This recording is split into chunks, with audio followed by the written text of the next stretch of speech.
Regardons ensemble dans Marc chapitre 2 et on va lire du verset 1 jusqu'au verset 12 et nous allons découvrir ensemble dans ces quelques versets dans la parole de Dieu que lorsque quelqu'un venait à Jésus, Jésus dépassait toujours leurs attentes. Et cet homme était venu pour recevoir la guérison, mais le Seigneur va le guérir et plus il va le pardonner. Et je lis pour vous dans ces quelques versets, c'est très important qu'on s'attende à des grandes choses de Dieu. Il est dit, quelques jours après, Jésus revint à Capernaum. On apprit qu'il était à la maison et il s'assembla un si grand nombre de personnes que l'espace devant la porte ne pouvait plus le contenir. Et il leur annonçait la parole. Des gens vinrent à lui amenant un paralytique porté par 4 hommes. Comme ils ne pouvaient l'aborder à cause de la foule, ils découvrirent le toit de la maison où il était et ils descendirent par cette ouverture le lit sur lequel le paralytique était couché. Jésus, voyant leur foi, dit au paralytique, « Mon enfant, tes péchés te sont pardonnés. » Mais dans la foule, il y avait des gens qui sont incrédules, et ça dit dans la parole de Dieu, qui ont commencé à douter dans leur cœur, et Jésus, ayant aussitôt connu par son esprit ce qu'il pensait au-dedans d'eux, leur dit, « Pourquoi avez-vous de telles pensées dans vos cœurs? Lequel est le plus aisé de dire au paralytique, « Tes péchés te sont pardonnés » ou de dire, « Lève-toi, prends ton lit et marche. » Or, afin que vous sachiez que le Fils de l'homme a sur la terre le pouvoir de pardonner les péchés, je te leur donne, dit-il au paralytique, « Lève-toi, prends ton lit et va dans ta maison. » Et à l'instant, il se leva, prit son lit et sortit en présence de tout le monde, de sorte qu'ils étaient tous dans l'étonnement et glorifiaient Dieu, disant, « Nous n'avons jamais rien vu de pareil. » Gloire au Seigneur.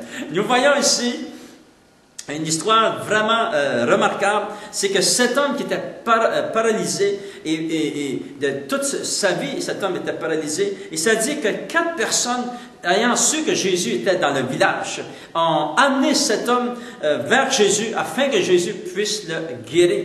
Ces hommes s'attendaient que Jésus allait guérir cet homme qui était paralysé, qui était couché sur cette civière. Et ça dit dans la parole de Dieu qu'il y avait tellement de personnes devant la porte où Jésus était et que la maison était pleine de gens.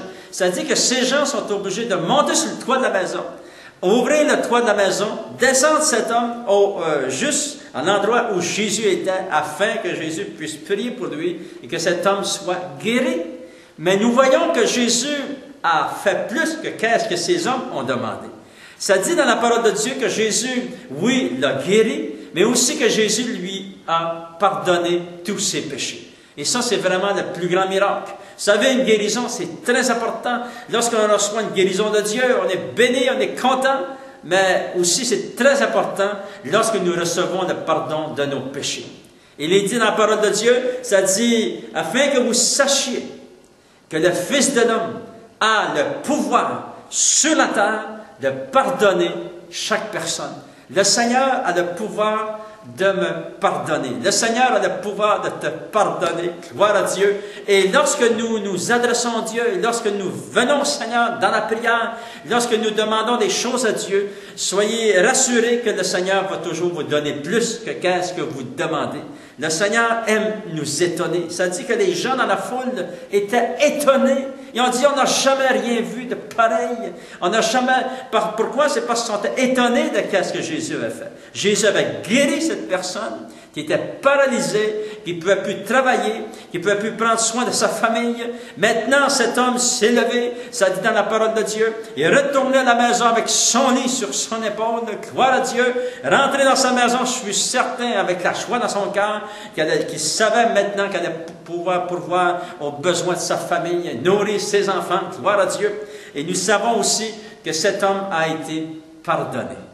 Et lorsque nous sommes pardonnés, c'est le plus grand cadeau que Dieu peut nous faire. Et comment être pardonné? C'est lorsque nous demandons. Jésus a dit, demandez et vous recevrez. Demandons pardon au Seigneur. Et le Seigneur va nous pardonner.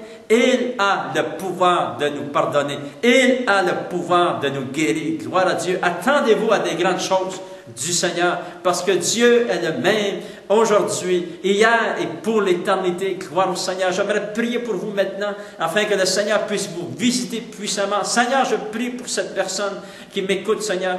Je prie, Seigneur, que tu puisses amener le pardon dans son cœur, que tu puisses le remplir de ta paix, de ta joie maintenant au nom de Jésus. Et je prie pour celui ou celle qui est malade. Amène la guérison maintenant au nom de Jésus. Guéris, Seigneur, chaque personne qui m'entend. Au nom de Jésus, je t'ai prié. Amen. À toi la gloire, Seigneur.